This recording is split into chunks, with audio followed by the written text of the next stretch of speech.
अस्सलाम वालेकुम। आज के लेक्चर के अंदर हम डिस्कस करेंगे take Awez of G20 summit 2024। तो ये हमारा करंट अफेयर का लेक्चर है। जो हमारी जो है ना 2024 की G20 समिट हुई है ना, वो रियो डी जेनेरियो ब्राज़ील के अंदर हुई है, जिसे हम क्या कहते हैं, लीडर्स डिक्लेरेशन भी कहते हैं। ठीक है, Rio de Janeiro leaders declaration. और जो 2025 की होगी ना, वो अफ्रीका के अंदर होगी। उसकी प्रेसिडेंसी कौन करेगा? अफ्रीका करेगा। इसका हम इंट्रोडक्शन कैसे ले सकते हैं कि ये हमारे पास 19वीं जो हेड ऑफ स्टेट और जो हमारे पास गवर्नमेंट की समिट थी G20 ग्रुप की। ठीक है, और इसने कब हमारे पास हुई? 2024 के अंदर हुई। और किस जगह पे हुई? रियो डी जेनेरियो के अंदर हुई, ब्राज़ील के अंदर। अब 2024 की जो समिट थी ना, उसका थीम क्या था? Building a just world and a sustainable planet. ये 18 से 19 नवंबर को हुई, 2024 को। ठीक है, इसकी लोकेशन क्या थी? वो हमारे पास क्या थी? Rio de Janeiro, Brazil. हमारे पास जो रियो डी जेनेरियो डिक्लेरेशन है ना, अब उसके हम जो है ना कुछ पॉइंट्स पढ़ते हैं या उसके ब्रेकआउट्स पढ़ते हैं। अब जो हमारे पास ये लीडर्स कन्वेंशन थी, ये कब हुई? रियो डी जेनेरियो के अंदर 18-19 नवंबर 2024 को हुई। इसका जो मेन फोकस था वो किस पे था? Sustainable development. इसका जो था ना वो एजेंडा था, उसकी रीअफर्मेशन थी। ठीक है, और सस्टेनेबल प्लान की तरफ जो है ना उसका रोल प्ले करना था इसका। सबसे पहले इन्होंने क्या किया? इन्होंने नंबर 1 पे कंडेमनेशन ऑफ वार्स की। ये चाहते हैं कि जो दुनिया के अंदर, जैसे अभी हमास इसराइल वार हुई है या हिजबुल्ला की वार हुई है और इसराइल की, तो ये चाहते हैं कि इस तरह की जो वार्स है ना वो नहीं होनी चाहिए। इससे हमारे पास क्या होता है? सस्टेनेबल डेवलपमेंट नहीं आती प्लेनेट के ऊपर, अर्थ प्लेनेट के ऊपर। तो अब ये दोनों जो है ना लड़ाइयाँ ख़त्म हो चुकी हैं, सीज़ फायर हो चुका है, हमास का भी और हिजबुल्ला का भी। ठीक है, और इसके अंदर जो है ना इनका बहुत ज़्यादा जानी नुकसान भी हुआ है, जिसके अंदर फ़लस्तीन और जो हमारे पास इधर से गाज़ा का, उधर से लेबनान का बहुत ज़्यादा जानी नुकसान हुआ है।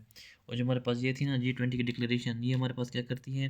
ये हमारे पास बताती है कि जो कैटास्ट्रॉफिक ह्यूमन सिचुएशन है ना गाज़ा के अंदर और जो लेबनान के अंदर है, इसको क्या करना चाहिए? स्टॉप कर देना चाहिए। जब ये डिक्लेरेशन हुई थी तब ये हमारे पास सीज़ फायर नहीं हुआ था, अब ये सीज़ फायर हो चुका है। दूसरी इनका क्या पॉइंट था, इनकी क्या डिक्लेरेशन थी? वो ये थी कि इंटरनेशनल जो इकोनॉमिक और पॉलिटिकल सिचुएशन है ना, उसकी क्या करनी चाहिए? रीअफर्मेशन करनी चाहिए। उसके अंदर इफेक्टिव स्टेवर्डशिप आनी चाहिए, जिम्मेदारी होनी चाहिए, इफेक्टिवनेस होनी चाहिए, सस्टेनेबल, रिजिलियंट और इंक्लूसिव ग्लोबल ग्रोथ होनी चाहिए, जिसके अंदर सबको फ़ायदा हो। तीसरा इनका क्या एजेंडा था? वो था कि हमारे पास इनके पास social inclusion and the fight against hunger and poverty. इनका तीसरा एजेंडा ये था, जिसमें ये क्या कहते थे कि पॉवर्टी को रिड्यूस करेंगे, इरेडिकेट करेंगे हंगर को। जो कोविड-19 था ना, जब वो आया तो उसकी वजह से कितने थे? 733 मिलियन लोग जो थे ना वो अफेक्ट हुए हंगर की वजह से, और भूख जो है ना वो इंक्रीज़ हो गई, जिसके अंदर ज़्यादातर अफेक्टेड जो थे ना चिल्ड्रन और वीमेन थी। ठीक है, वो ज़्यादा अफेक्ट हुए।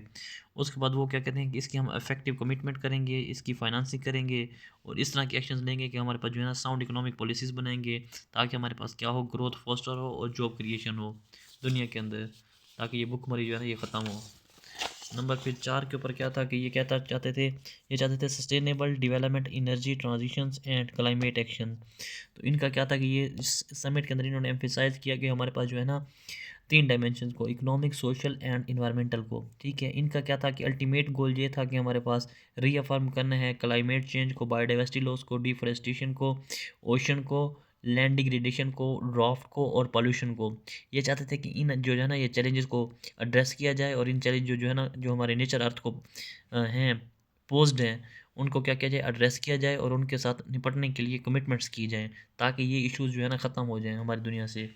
नंबर 5 पे इनके क्या था कि वो ये 5वें नंबर पे इनकी डिक्लेरेशन ये थी कि हमारे पास क्या है ना, the reform of global governance institution. ये चाहते थे कि ग्लोबल जो है ना गवर्नेंस, उसकी इंस्टीट्यूशन के अंदर क्या लाई जाएँ? रिफॉर्म्स लाई जाएँ।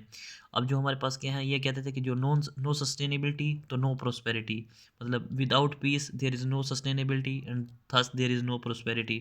अब ये क्या चाहते थे कि ये हमारे पास चाहते थे कि जो सस्टेनेबल डेवलपमेंट है ना वो तमाम डायमेंशन में होनी चाहिए, सोशल, इकोनॉमिक और इन्वायरमेंटल, इन तीनों डायमेंशन के अंदर। तो ये क्या कहते थे कि ये हमारे पास कहते हैं कि रिफॉर्म किया जाए ग्लोबल गवर्नेंस सिस्टम को, और इम्प्रूव किया जाए, और इन उसके जो पिलर्स हैं ना वो ये 3 चीज़ें बनाई जाएँ, ताकि जो हमारे पास है ना ग्लोबल का गवर्नेंस सिस्टम वो भी इम्प्रूव हो जाए, मतलब हमारे जो है ना गोल्स के मुताबिक।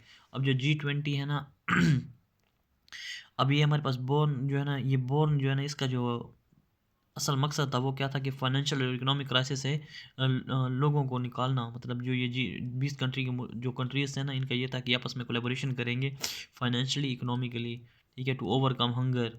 ठीक है, अब जो ये है ना हमारे पास, ये अब कन्फ्रंट कर रहे हैं मल्टी फैक्टेड क्राइसिस को, जिसके अंदर हमारे पास क्या आ जाते हैं? पॉलिटिकल और जियो पॉलिटिकल टेंशन भी आ जाती हैं, पॉवर्टी आ जाती है, और हमारे पास क्या आ जाती है? रिडक्शन ऑफ पॉवर्टी और the fight against climate change. ये इनका गोल है। हमारे पास नंबर आगे चलते हैं नंबर 6 पे।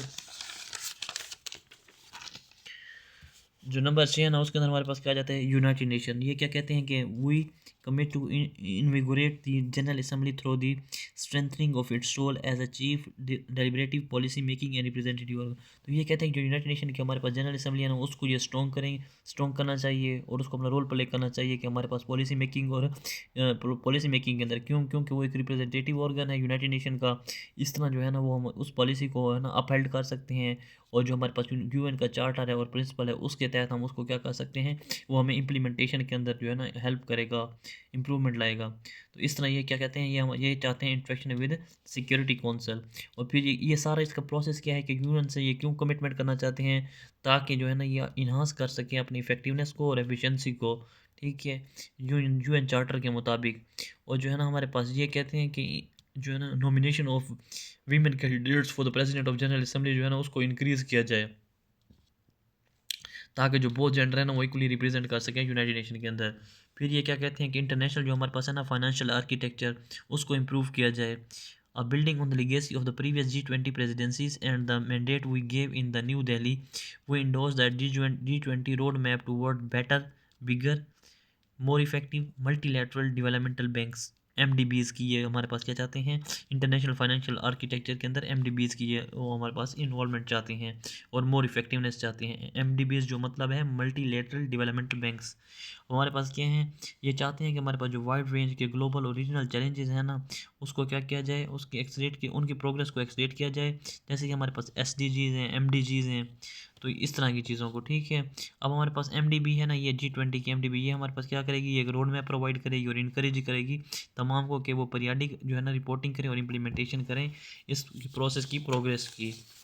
उसके बाद हमारे पास नेक्स्ट पॉइंट आता है मल्टीलैटरल ट्रेडिंग सिस्टम। ये क्या चाहते हैं G20 कंट्रीज़ की समिट के अंदर ये डिसाइड किया गया मल्टीलैटरल ट्रेडिंग सिस्टम इंट्रोड्यूस किया जाए, जिसके अंदर क्या हो कि हमारे पास इंक्लूसिवनेस हो, इकोनॉमिक ग्रोथ हो, कम्बैटिंग पॉवर्टी की हमारे पास सलाहियत हो और हंगर की, मतलब ये इन चीज़ों को रिड्यूस कर सकें। और हमारे पास सस्टेनेबल डेवलपमेंट के लिए क्या है कि हम जो एसडीजीज़ है ना उनको प्रमोट करें, मतलब सस्टेनेबल डेवलपमेंट गोल्स को प्रमोट करें। उससे हमारे पास क्या होगा, फिर हम क्या करेंगे, ट्रेड और हमारे पास जो ट्रेड है उसको भी सस्टेनेबल करें, उसके साथ हम सस्टेनेबल डेवलपमेंट करें। और जो हमारे पास क्या है कि हमारे पास इन चीज़ों को इंश्योर करने के लिए किस चीज़ की ज़रूरत है, रूल्स की। ठीक है, हमारे अंदर कोई नो डिस्क्रिमिनेशन होनी चाहिए। ठीक है, fair, open, inclusiveness, equitable, sustainable and transparent multilateral trading systems होने चाहिए with the World Trade Organization at the its core. ठीक है, अब ये क्या कहते हैं, ये हम कहते हैं कि इंश्योर करनी चाहिए कि लेवल प्ले फील्ड हो, तमाम फेयर कंपटीशन हो और कंस्ट्रेंट्स ना हो। तो इसके अंदर क्या है, हमारे पास वर्ल्ड ट्रेड ऑर्गेनाइजेशन के रूल्स के तहत जो है ना ये तिजारत करें और उसके अंदर सबको ग्रो करने का इक्वल मौका दिया जाए। और फिर इनकी जो नौवीं डिक्लेरेशन थी वो आर्टिफिशियल इंटेलिजेंस के बारे में थी। ये क्या कहते थे कि एआई जो है ना, आर्टिफिशियल इंटेलिजेंस, इसको जो है ना हम प्रोस्पेरिटी के लिए यूज़ करेंगे। एआई को हम किस लिए यूज़ करेंगे, फॉर गुड। ठीक है, अब ह्यूमन जो सेंट्रिक मैनर्स है ना एआई के अंदर, तो उसको क्या करेंगे, ये इंक्लूसिव करेंगे, उसको हमारे पास क्या करेंगे, प्रोटेक्ट करेंगे पीपल के राइट्स को और सेफ्टी को। ठीक है, अब ये क्या कहते हैं कि एआई डेवलपमेंट को हम यूज़ करेंगे for the protection of human rights.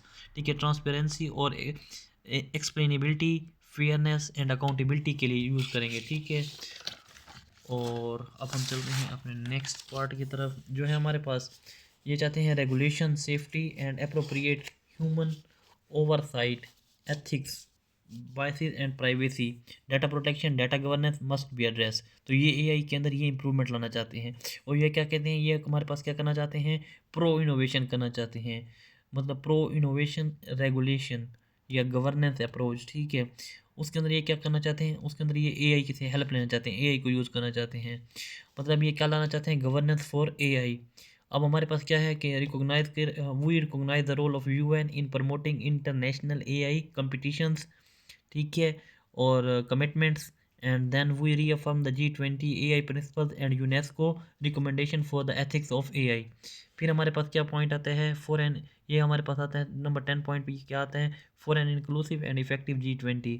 अब ये क्या कहते हैं, हम वेलकम करते हैं अफ्रीकन जो यूनियन है ना उसको फुल मेंबर, जो हमारे पास है ना जो कि फुल मेंबर, हम अफ्रीकन यूनियन को as a full member of G20 के तौर पे वेलकम करते हैं इसके अंदर।